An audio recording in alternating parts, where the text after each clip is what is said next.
Let's turn to Chairman of Morgan Family Ventures. Welcome to the show, Larry Morgan. Thank you. Happy to be here. We are grateful to have you here. So, Larry, let's just jump right into it. You started all those years ago in tires and grew Tires Plus into a national brand. How did that journey for you reflect the classic American dream for you personally? Well, out of college, I started in the corporate world, working for Firestone. 7 great years there, but I quickly realized that corporate America wasn't for me. Entrepreneurship seemed to be something that I had a lot of experience at as a young person, put my way through college. So I took every dime I had, every stock certificate, every title, you name it, laid it on the table, and bought a small 30 store chain in Florida in 1990. And 10 years later, I had 630 stores and was Bridgestone Firestone's largest customer in the Americas. And they wanted to Wow. buy the business. And so they did. I hit golf balls for 3 days, got bored, and basically that's how I got in the car business. So obviously that was a big payday and that was quite a cash out probably for you at that age and in those days. Like what motivated you to say, "Hey, I've grown this business. I've accomplished a lot, but I'm not done yet." I think that is part of the American dream. You weren't finished.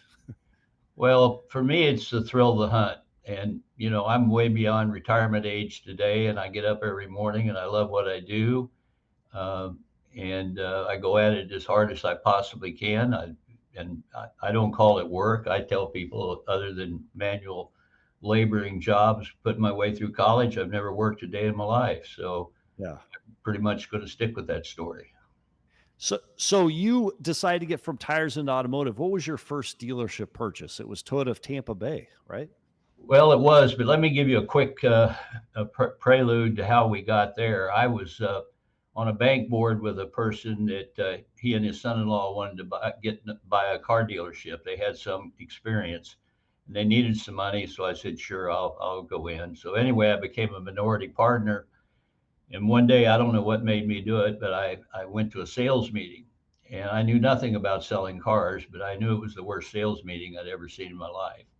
So I waited a few weeks later and went back, and my partner wasn't there. The sales meeting was the same. It was still terrible.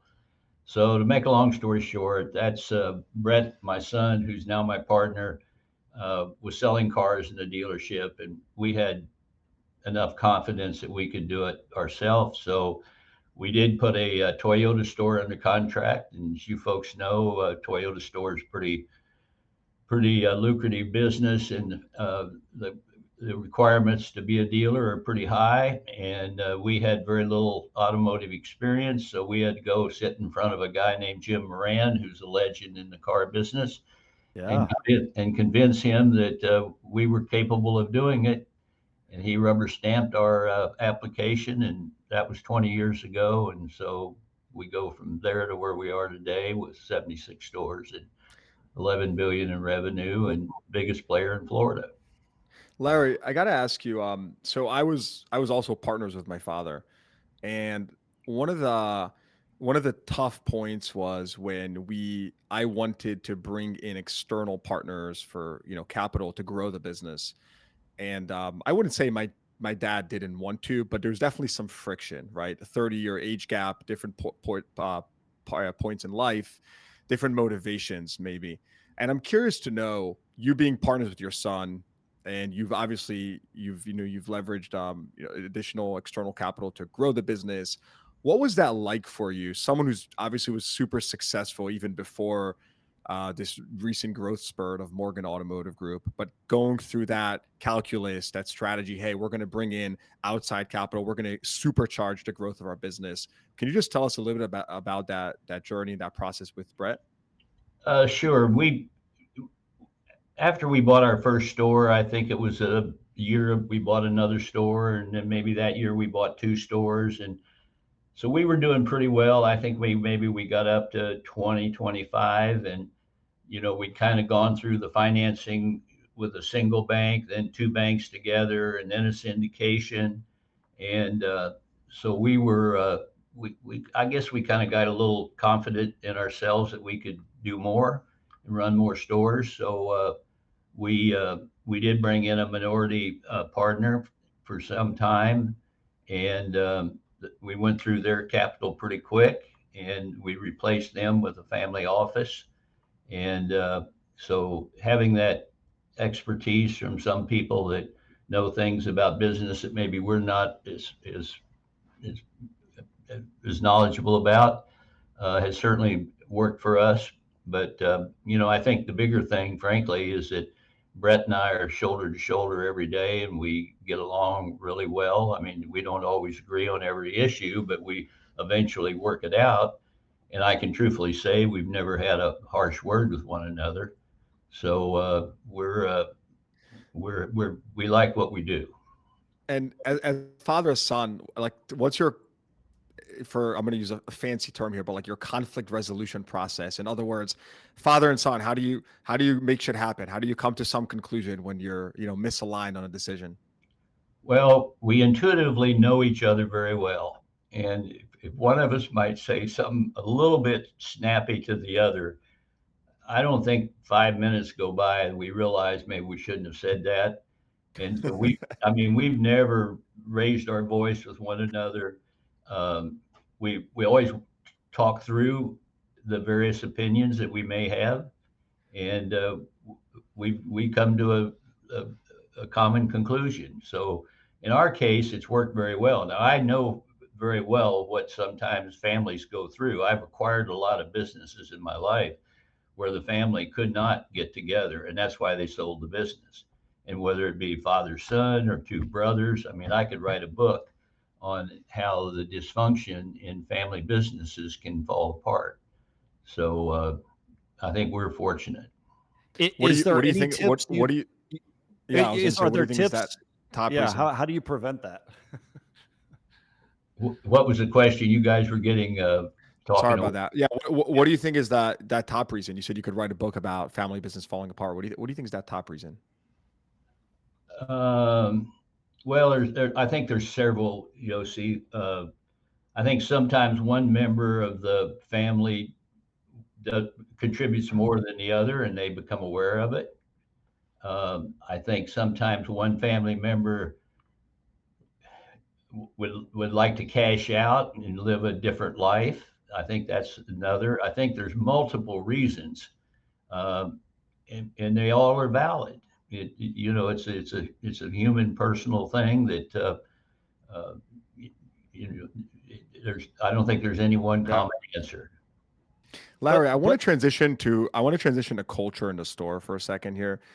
I'm looking at you right now on the screen, and you're wearing a name tag, I believe. Is that correct? Is that a name tag on Yeah, your? correct. So tell me a little bit about that, right? I'm curious. I'm curious why. And you've built an empire. I have to imagine you're very intentional about things you do. And so why are you wearing a name tag in your store, which people obviously know who you are?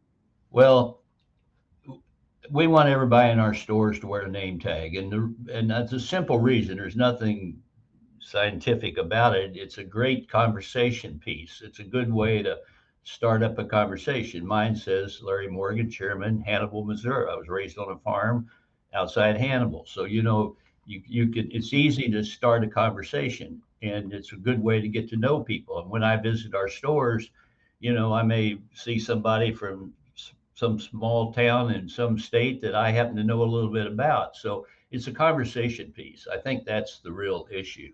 And I think customers kind of like to know who they're talking to. So with us, it's a mandatory requirement that all of our teammates wear a name tag.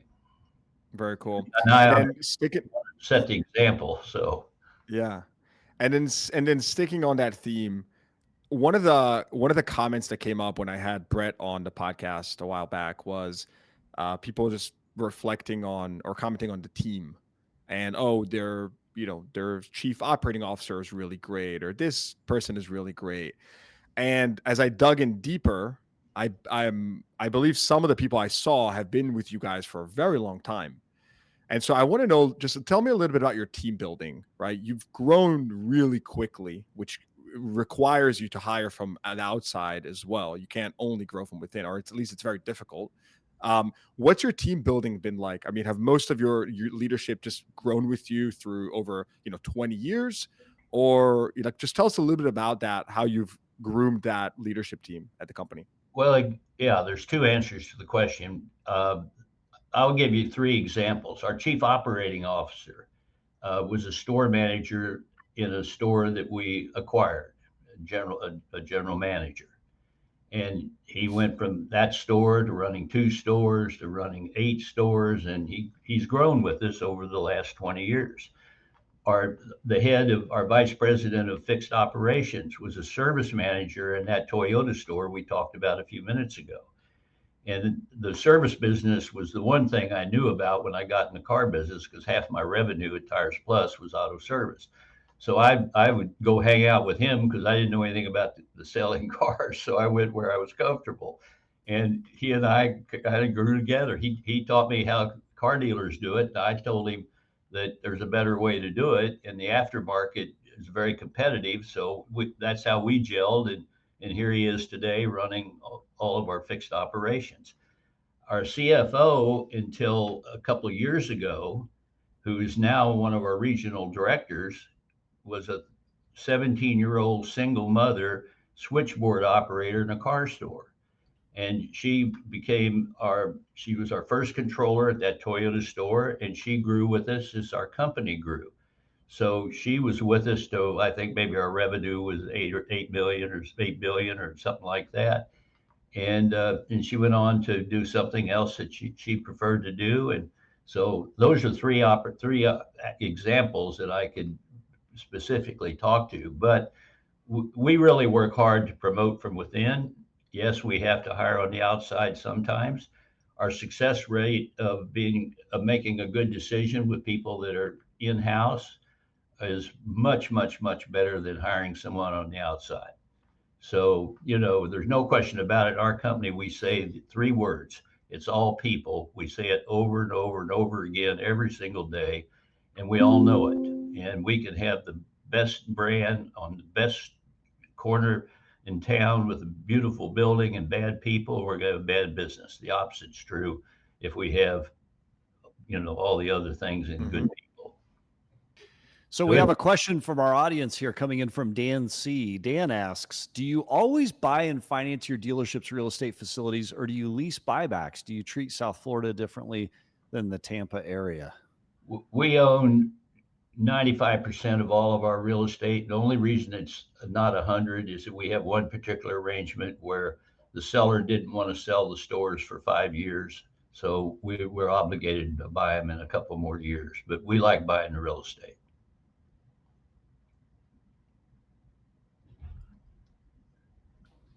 Yep. Sam, back to you. So you've also done a lot of great things giving people opportunities. When you think about the opportunity that is automotive and you think about the American dream, is there a story of opportunity of one of your leaders, general managers, or other people where they've realized that American dream through their involvement in automotive? I mean, your story is notable, but you've also given other people that same opportunity above and beyond your core employees. We have a lot of examples of that. I'm sitting here right now thinking of one individual that I kind of met just by happenstance, and he was going through a horrific divorce in his family and had a couple of children that he was raising, and we kept in touch over time. But to make a long story short, he was the highest paid person in our company last year, and awesome. He runs two very, very, very successful stores, and is a great mentor for other people coming up, and just somebody I'm really proud of. I rejoice when our people make money. During COVID, we never cut a person's pay plan. We just we like for people to be successful and be able to take care of their families and set a good example and contribute to the community and all those things. So we asked Brian Benstock this question. I'd be curious to hear your answer as well. Some people in the world today, news, politics, everywhere else, they say, hey, the American dream is dead. What you did back in the 90s, growing this huge tire empire and then transitioning that into automotive, isn't something anyone else could come in and just do. What would you say to someone with that kind of crusted view of America today? Well, I would say baloney and give credit to Thomas Jefferson because, 275 years ago, he was writing that Declaration of Independence right about this time. Yeah. And he somehow he was really a smart person. I know there was 4 other people that supposedly helped him write it, but he was the author really. And, the freedoms that we have in our country, there's nothing like it. And there's no question that anybody can be successful and make money and have a worthwhile career, whether they're highly educated or not. I mean, this is the land of opportunity. There's no question about it. And you know what's interesting about your background is you are home. You come from the home of Samuel Clemens, of Mark Twain. You had an idyllic upbringing that was as American as anything else.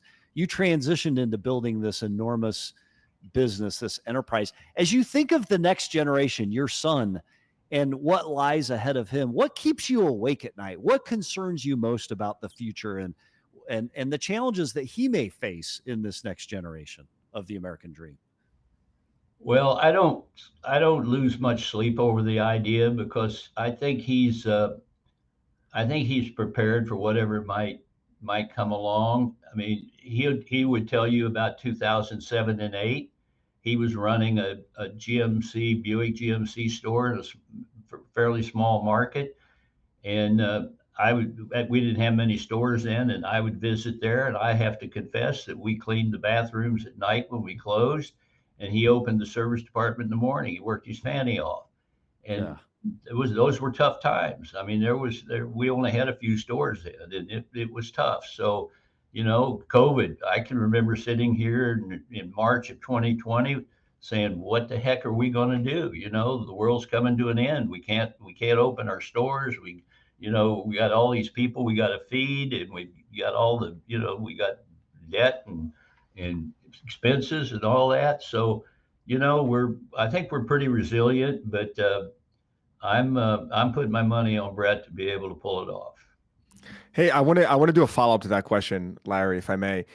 One of the questions I've been asked was by a follower of ours was just about what values did my father instill in me growing up, and I want to pass that question on to you.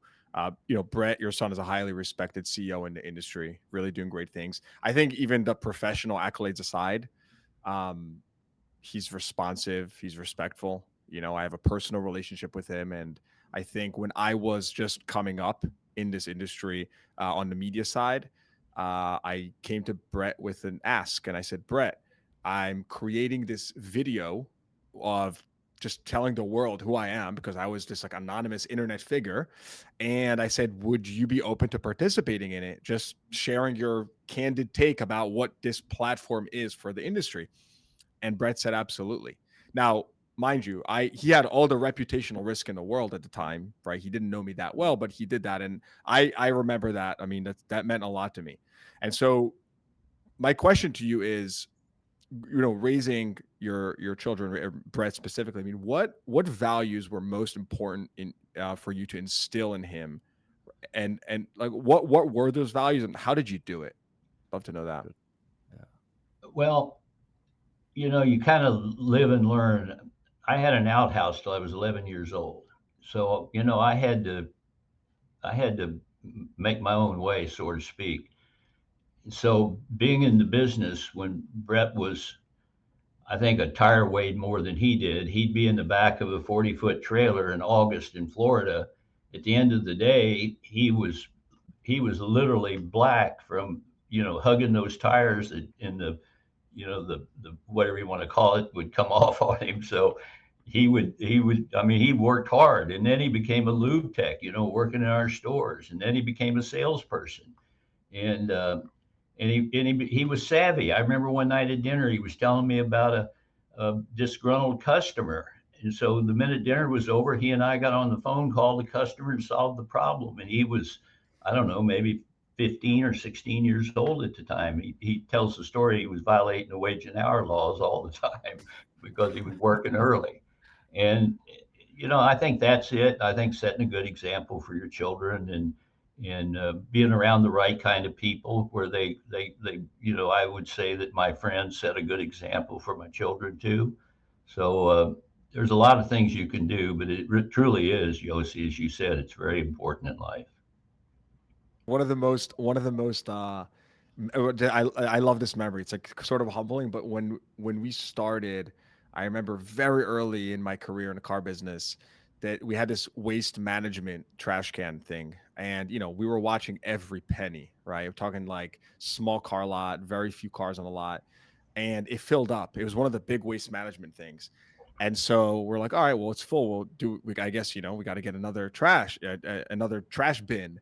And I won't forget the day when I don't remember who it was. It may have been my father or someone, but we all looked at each other. We're like, we're not getting another trash can. You're going to jump on the trash and compress that shit. Yeah. And we just start jumping on the trash bin and we're just compressing it. And like, you already know we didn't get another trash bin, but like that is, those are the memories that I'm like, that's character right there, that it builds you. And like, you learn that, Great story. It was incredible.